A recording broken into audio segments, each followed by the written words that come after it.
ಸರಕಾರಿ ಉನ್ನತೀಕರಿಸಿದ ಪ್ರಾಥಮಿಕ ಶಾಲೆ ಸಾವ್ಯ.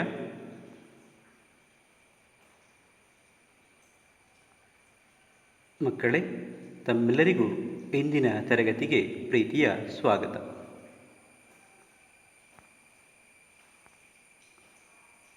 ಇಂದು ನಾವು 7ನೇ ತರಗತಿಯ ವಿಜ್ಞಾನ ಪಾಠ ಪ್ರಾಣಿಗಳಲ್ಲಿ ಪೋಷಣೆ ಈ ಅಧ್ಯಾಯವನ್ನು ಗಮನಿಸೋಣ.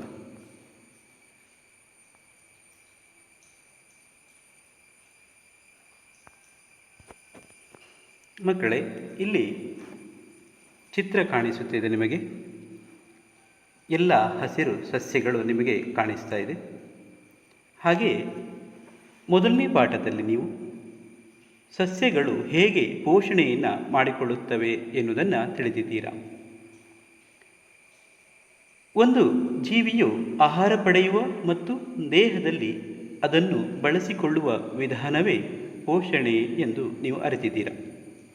ಅಲ್ಲದೆ ಇಲ್ಲಿ ಕಾಣುವಂಥ ಹಸಿರು ಸಸ್ಯಗಳು ತಮ್ಮ ಆಹಾರವನ್ನು ತಾವೇ ತಯಾರಿಸಿಕೊಳ್ಳುವುದರಿಂದ ಎಲ್ಲ ಹಸಿರು ಸಸ್ಯಗಳನ್ನು ನಾವು ಸ್ವಪೋಷಿತ ಜೀವಿಗಳು ಅಥವಾ ಸ್ವಪೋಷಕಗಳು ಎಂದು ಕರೆಯುತ್ತೇವೆ. ಅಂಥ ಪೋಷಣೆಯನ್ನು ನಾವು ಸ್ವಪೋಷಿತ ಪೋಷಣೆ ಎಂದು ಕರೆಯುತ್ತೇವೆ. ಮಕ್ಕಳೇ, ಇಲ್ಲಿ ಕೆಲವೊಂದು ಚಿತ್ರಗಳಿದೆ. ಈ ಚಿತ್ರಗಳನ್ನು ನೀವು ಗಮನಿಸಿ. ಇಲ್ಲಿ ಬೇರೆ ಬೇರೆ ಜೀವಿಗಳು ತಮ್ಮ ಪೋಷಣೆಯನ್ನು ಮಾಡಿಕೊಳ್ಳುತ್ತಾ ಇವೆ. ಹಾಗಾದರೆ ಈ ಎಲ್ಲ ಜೀವಿಗಳು ಯಾವ ರೀತಿಯ ಪೋಷಣೆಯನ್ನು ಮಾಡಿಕೊಳ್ಳುತ್ತಿವೆ ಅಂತ ನೀವು ಯೋಚಿಸಿ. ಹೌದು ಮಕ್ಕಳೇ, ನಿಮ್ಮ ಯೋಚನೆ ಸರಿಯಾಗಿದೆ. ಇಂಥ ಪೋಷಣೆಯನ್ನು ನಾವು ಪರಪೋಷಣೆ ಎಂದು ಕರೆಯುತ್ತೇವೆ. ಹಾಗಾದರೆ ಪರಪೋಷಣೆ ಎಂದರೇನು? ಆಹಾರಕ್ಕಾಗಿ ಸಸ್ಯವನ್ನು ಅಥವಾ ಇನ್ನೊಂದು ಜೀವಿಯನ್ನು ಅವಲಂಬಿಸಿರುವುದೇ ಪರಪೋಷಣೆ ಎಂದು ಕರೆಯುತ್ತೇವೆ. ಪ್ರಾಣಿಗಳಲ್ಲಿ ಪೋಷಣೆಯು ಪೋಷಕಗಳ ಅಗತ್ಯತೆ, ಸೇವಿಸುವ ವಿಧಾನ ಮತ್ತು ದೇಹದಲ್ಲಿ ಅದರ ಬಳಕೆಯನ್ನು ಒಳಗೊಂಡಿರುತ್ತದೆ.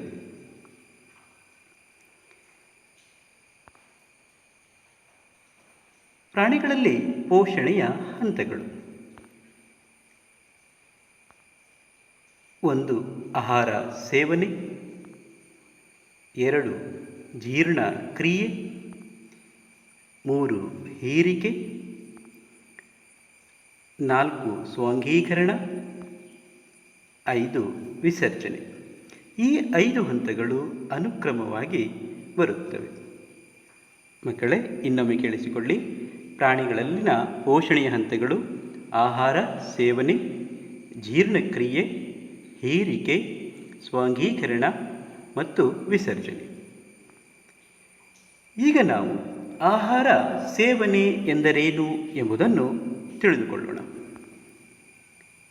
ದೇಹದೊಳಗೆ ಆಹಾರವನ್ನು ಸೇರಿಸುವ ಪ್ರಕ್ರಿಯೆಗೆ ಆಹಾರ ಸೇವನೆ ಎಂದು ಕರೆಯುತ್ತೇವೆ. ಚಿತ್ರವನ್ನು ಗಮನಿಸಿ. ಇಲ್ಲಿ ಜೀವಿಗಳು ಆಹಾರವನ್ನು ತಮ್ಮ ದೇಹದೊಳಗೆ ಸೇವಿಸ್ತಾ ಇದ್ದಾರೆ. ಬೇರೆ ಬೇರೆ ಜೀವಿಗಳಲ್ಲಿ ಆಹಾರ ಸೇವನೆಯ ವಿಧಾನ ಬೇರೆ ಬೇರೆ ಆಗಿರುತ್ತದೆ. ನೀವೀಗಾಗಲೇ ತಿಳಿದುಕೊಂಡಿದ್ದೀರಾ. ಆಹಾರ ಸೇವನೆ ಅಂತ ಹೇಳಿದರೆ ಆಹಾರವನ್ನು ದೇಹದೊಳಗೆ ಸೇರಿಸುವ ಪ್ರಕ್ರಿಯೆ.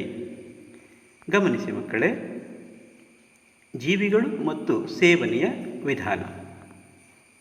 ಅಮೀಬಾ ವಿಸರಣೆಯ ಮೂಲಕ ತನ್ನ ಪೋಷಣೆಯನ್ನು ಮಾಡಿಕೊಳ್ಳುತ್ತದೆ. ಇದು ಸೇವಿಸುವ ವಿಧಾನ. ಹಾಗೆಯೇ ಹಾವು ನುಂಗುವುದು ನೀವು ಗಮನಿಸಿರಬಹುದು ಮಕ್ಕಳೇ. ಹಾವು ಜೀವಿಗಳನ್ನು ಇಡಿಯಾಗಿ ನುಂಗುತ್ತದೆ. ಹಾವು ಇಲಿಯನ್ನು ನುಂಗುವುದು, ಕಪ್ಪೆಯನ್ನು ನುಂಗುವುದನ್ನು ನೀವು ನಿಮ್ಮ ಸುತ್ತಮುತ್ತಲದ ಪರಿಸರದಲ್ಲಿ ಗಮನಿಸಿರಬಹುದು. ಹಾಗೆಯೇ ಸೊಳ್ಳೆ ರಕ್ತವನ್ನು ಹೀರುವುದರ ಮೂಲಕ ಪೋಷಣೆಯನ್ನು ಮಾಡಿಕೊಳ್ಳುತ್ತದೆ. ಇದು ನಿಮ್ಮೆಲ್ಲರ ಅನುಭವಕ್ಕೆ ಬಂದಿರುತ್ತದೆ. ಬಂದಿದೆಯಲ್ವ ಮಕ್ಕಳೇ? ಸರಿ. ಇನ್ನು ಬಸವನ ಹುಳು ಹೆರೆಯುವುದರ ಮೂಲಕ ತನ್ನ ಪೋಷಣೆಯನ್ನು ಮಾಡಿಕೊಳ್ಳುತ್ತದೆ. ಇದು ಪೋಷಣೆಯ ವಿವಿಧ ರೀತಿಯ ಪೋಷಣೆಯ ವಿಧಾನಗಳು ಆಗಿರುತ್ತದೆ ಅಂತ ಹೇಳಿದರೆ ಆಹಾರ ಸೇವನೆಯ ವಿಧಾನಗಳು. ಇಲ್ಲಿ ಒಂದು ಕೋಷ್ಟಕವನ್ನು ನೀಡಲಾಗಿದೆ. ಕೆಲವು ಜೀವಿಗಳನ್ನು ಕೊಡಲಾಗಿದೆ. ಆಹಾರ ಸೇವನೆ ವಿಧಾನವನ್ನು ನೀವು ಬರೆಯಬೇಕು. ಹದ್ದು, ಚಿಟ್ಟೆ, ಮಾನವ, ಇರುವೆ ಮತ್ತು ಹಮ್ಮಿಂಗ್ ಪಕ್ಷಿ. ಇದಕ್ಕೆ ನೀವು ನುಂಗುವುದು, ಅಗಿಯುವುದು, ಹಿಡಿಯುವುದು, ಹೆರೆಯುವುದು ಈ ರೀತಿಯ ಪೋಷಣೆಯ ವಿಧಾನ ಅಥವಾ ಸೇವನೆಯ ವಿಧಾನವನ್ನು ಆಯ್ಕೆ ಮಾಡಿಕೊಳ್ಳಬಹುದು. ಸರಿ ಮಕ್ಕಳೇ, ಹಾಗಾದರೆ ಎರಡನೇದು ಪೋಷಣೆಯ ಎರಡನೇ ಹಂತರ ಜೀರ್ಣಕ್ರಿಯೆ. ಜೀರ್ಣಕ್ರಿಯೆ ಎಂದರೇನು? ಆಹಾರದ ಸಂಕೀರ್ಣ ಘಟಕಗಳು ಸರಳ ವಸ್ತುಗಳಾಗಿ ವಿಭಜನೆಗೊಳ್ಳುವುದಕ್ಕೆ ಜೀರ್ಣಕ್ರಿಯೆ ಎನ್ನುವರು.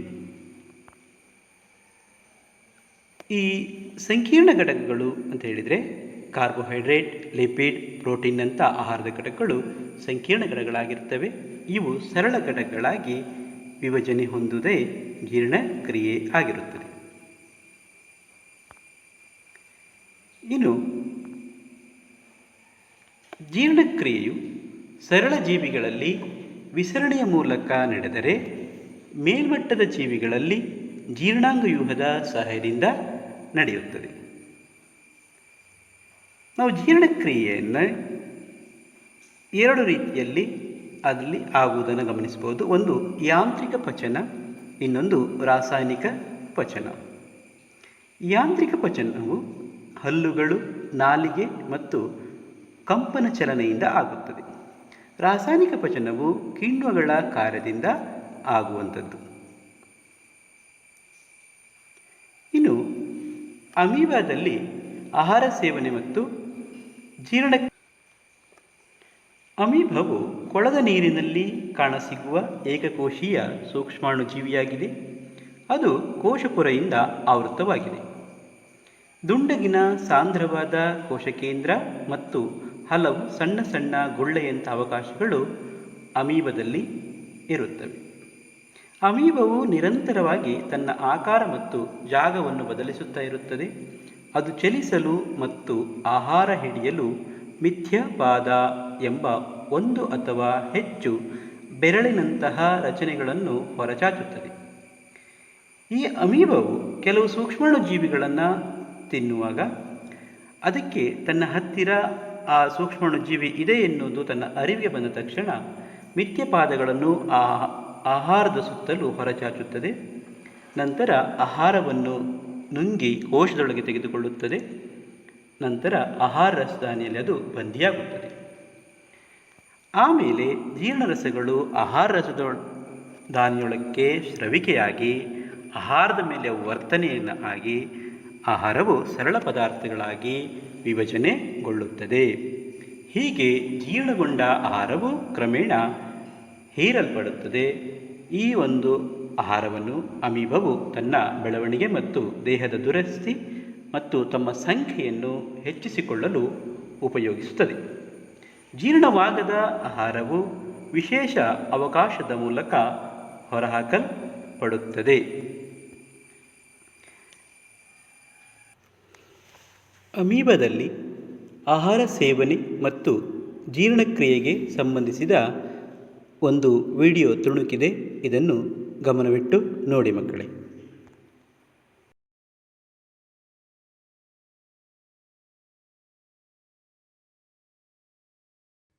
Nutrition in amoeba. The food and its way of obtain different from organism to organism. Example: amoeba takes food using fingers-like extensions of cell surface called as pseudopodia. They fuse over the food particle by forming a food vacuole.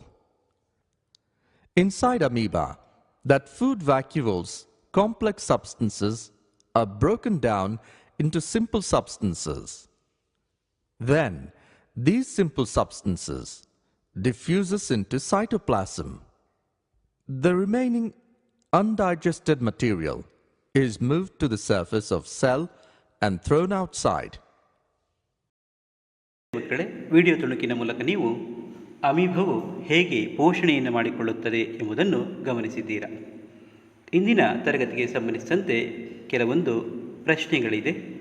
ಈ ಪ್ರಶ್ನೆಗಳನ್ನು ನಿಮ್ಮ ಪುಸ್ತಕದಲ್ಲಿ ಬರೆದು ನಂತರ ಅದಕ್ಕೆ ಉತ್ತರವನ್ನು ಬರೆದು ನನಗೆ ಕಳುಹಿಸಿಕೊಡಿ. ಹಾಗೆಯೇ ಪಠ್ಯಪುಸ್ತಕದಲ್ಲಿ ಅಮೀಬದ ಚಿತ್ರವಿದೆ, ಆ ಚಿತ್ರವನ್ನು ಕೂಡ ಬರೆಯಿರಿ. ಇದುವರೆಗೆ ಪಾಠ ಕೇಳಿದ ತಮ್ಮೆಲ್ಲರಿಗೂ ವಂದನೆಗಳು.